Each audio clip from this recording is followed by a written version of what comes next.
ഒരു ഗ്രാമത്തിൽ ഒരു മുത്തശ്ശി തനിയെ താമസിച്ചു പോന്നിരുന്നു. മുത്തശ്ശിക്കാകട്ടെ ഒരു പ്രത്യേകതയുണ്ടായിരുന്നു. മുത്തശ്ശി ഉണ്ടാക്കുന്ന എല്ലാ വിഭവങ്ങളും ഒത്തിരി ഒത്തിരി സ്വാദിഷ്ടമായിരുന്നു. അതുകൊണ്ട് തന്നെ കുട്ടികൾക്ക് എല്ലാവർക്കും മുത്തശ്ശിയെ ഒത്തിരി ഇഷ്ടമായിരുന്നു.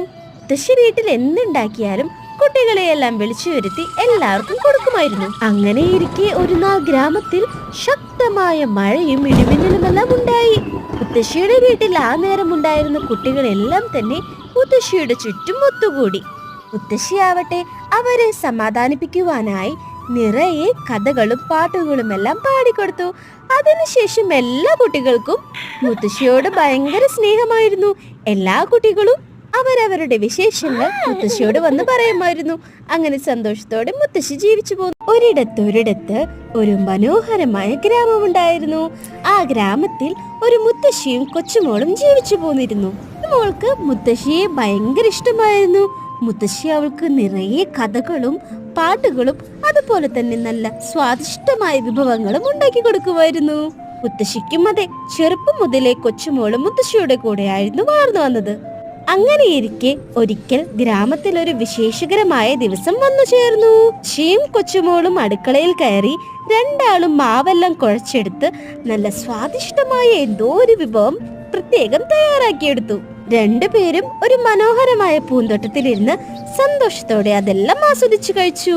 മായ മുത്തശ്ശിക്ക് നല്ല മധുരമുള്ള ലഡ്ഡുകൾ ഉണ്ടാക്കാൻ ഒത്തിരി ഇഷ്ടമാണ്. നല്ല നെയ്യും നിറയെ മധുരവും ചേർത്തുള്ള ലഡ്ഡു കഴിക്കാൻ എന്ത് രസമാണെന്നോ. അങ്ങനെയിരിക്കെ ഒരു ദിവസം മുത്തശ്ശി ഉരുട്ടി തയ്യാറാക്കിയ ലഡ്ഡുകളെല്ലാം ജനലരികിൽ വെച്ചു. അടുക്കളയിലാകെ നല്ല രുചിയേറിയ നെയ്യുടെ മണം പരക്കുവാൻ തുടങ്ങി. ഇതറിഞ്ഞ് അവിടേക്ക് ഒരാൾ എത്തിയിരിക്കുന്നു. നമ്മുടെ ചിറ്റിയുറുമ്പ്. ചിറ്റിയുറുമ്പ് ലഡ്ഡുവിനാകെ ഒന്ന് നോക്കി. തനിയെ ഉരുട്ടിയെടുത്ത് കൊണ്ടുപോവാൻ പറ്റുമോന്ന് നോക്കി. പക്ഷെ കഴിയുന്നില്ല. അങ്ങനെ അവൻ കൂട്ടുകാരെ എല്ലാവരെയും വിളിച്ച് ലഡ്ഡു എല്ലാം കുഞ്ഞു കുഞ്ഞു കഷ്ണമാക്കി എടുത്തു കൊണ്ടുപോകാൻ തുടങ്ങി. കുറച്ചു കഴിഞ്ഞ് മുത്തശ്ശി വന്ന് നോക്കിയപ്പോഴതാ ലഡ്ഡുകളെല്ലാം ഉറുമ്പുകളെല്ലാം എടുത്തു കൊണ്ടുപോയിരിക്കുന്നു. മുത്തശ്ശിക്കാവട്ടെ ഇത് കണ്ടപ്പോൾ ആകെ സന്തോഷമായി. തന്റെ ലഡ്ഡുവിന് ഒത്തിരി ഒത്തിരി ആരാധകരെ കിട്ടിയല്ലോ. ഗ്രാമത്തിൽ താമസിച്ചിരുന്ന മുത്തശ്ശിക്ക് സ്വന്തമായി വീട്ടുമുറ്റത്ത് ഒരു മനോഹരമായ പഴങ്ങളുടെ കൊച്ചു തോട്ടമുണ്ടായിരുന്നു. പഴങ്ങളുടെ എന്ന് പറയുമ്പോൾ കുറച്ച് മുന്തിരിച്ചെടിയും സ്ട്രോബെറിയും തക്കാളിയും മുളകുമൊക്കെ ആ കൂട്ടത്തിൽ പെടുമട്ടോ. ഈ മുന്തിരി പഴുക്കുന്നതും കാത്ത് എന്നും മുത്തശ്ശിയുടെ തോട്ടത്തിൽ ഒരു കാക്ക വരാറുണ്ടായിരുന്നു. മുത്തശ്ശി അപ്പോൾ കാക്കയോട് പറയും, നീ ഇത്തിരി ക്ഷമിച്ചേ പറ്റൂ, ഇതൊന്ന് പഴുത്ത് പാകമാകട്ടെ, നിനക്ക് തന്നെ കഴിക്കാമല്ലോ. അങ്ങനെ നല്ല മധുരമുള്ള മുന്തിരി പഴത്തിനു വേണ്ടി കാക്ക കാത്തിരുന്നു. ഒരിക്കൽ നല്ല ശക്തമായ മഴ ആ ഗ്രാമത്തിലുണ്ടായി. മുന്തിരിച്ചെടിയാവട്ടെ ശക്തമായ കാറ്റിലൊലിങ്ങി താഴെ വീണുപോയി. ഇനി എന്തു ചെയ്യും താൻ? മാത്രമല്ല മുന്തിരിച്ചെടിയുടെ ഈ അവസ്ഥ കണ്ട് മുത്തശ്ശിക്ക് ആകെ സങ്കടമായി. അങ്ങനെ ഇരിക്കെ ഇതെല്ലാം കണ്ടുകൊണ്ട് നമ്മുടെ കാക്കയുടെ മറ്റു കൂട്ടുകാരായ പക്ഷികളെ കൂടെ കൂടിക്കൂട്ടി. എല്ലാവരും വന്ന് മുന്തിരിച്ചെടിയുടെ വള്ളികളെല്ലാം പിടിച്ചെടുത്ത് ഒന്ന് ഉറപ്പിച്ചു നിർത്തി. ഇത് കണ്ടപ്പോൾ മുത്തശ്ശിക്ക് ആകെ സന്തോഷമായി. മാത്രമല്ല മുന്തിരി പെട്ടെന്ന് തന്നെ പഴുക്കുകയും എല്ലാ പക്ഷികളെയും വിളിച്ച് മുത്തശ്ശി മുന്തിരി എല്ലാവർക്കും കൊടുക്കുകയും ചെയ്തു. ആദ്യം തന്നെ നമ്മുടെ കാക്കയ്ക്കായിരുന്നു കേട്ടോ മുന്തിരി. അങ്ങനെ എല്ലാ പക്ഷികളും സന്തോഷത്തോടു കൂടി മുത്തശ്ശിയുടെ മുന്തിരിപ്പഴം ആസ്വദിച്ചു കഴിച്ചു. ഒരു ഗ്രാമത്തിൽ ഒരു മുത്തശ്ശി താമസിച്ചിരുന്നു. മുത്തശ്ശിക്ക് എപ്പോഴും കുളത്തിൽ നിന്നും പോയി വെള്ളം എടുത്തു കൊണ്ടുവരുന്ന ശീലം പതിവുണ്ട്. അതിനായി മുത്തശ്ശിയുടെ കയ്യിൽ പ്രത്യേകം 2 കുടങ്ങളുണ്ട്. ആ 2 കുടങ്ങളിലുമായാണ് മുത്തശ്ശി എപ്പോഴും വീട്ടിലേക്കും പൂന്തോട്ടത്തിലേക്ക് ആവശ്യമായ വെള്ളം കൊണ്ടുവരുന്നത്.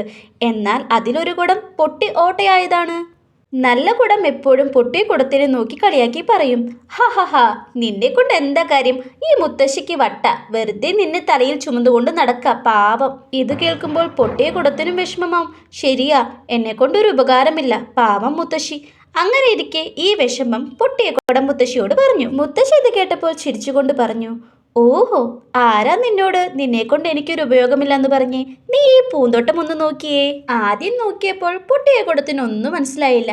പിന്നെയാണ് അവൻ ചിന്തിച്ചത്, ഓഹോ ശരിയാണല്ലോ, തൻ്റെ ഈ ഓട്ടയിലൂടെ നിറച്ച വെള്ളമെല്ലാം താഴേക്ക് പോവുകയായിരുന്നല്ലോ. അങ്ങനെയാണല്ലോ ഈ ചെടികൾക്കെല്ലാം വെള്ളം കിട്ടിയിരുന്നത്. ഇപ്പോഴാണ് പൊട്ടിയ കുടത്തിന് തന്നെ കൊണ്ടും മുത്തശ്ശിക്ക് ഉപകാരമുണ്ടെന്ന് മനസ്സിലായത്. അതോടുകൂടി അവൻ ഒത്തിരി സന്തോഷവാനായി കാണപ്പെട്ടു. എല്ലാവരെ കൊണ്ടും ഏതെങ്കിലും രീതിയിൽ ഉപകാരമുണ്ടാകും.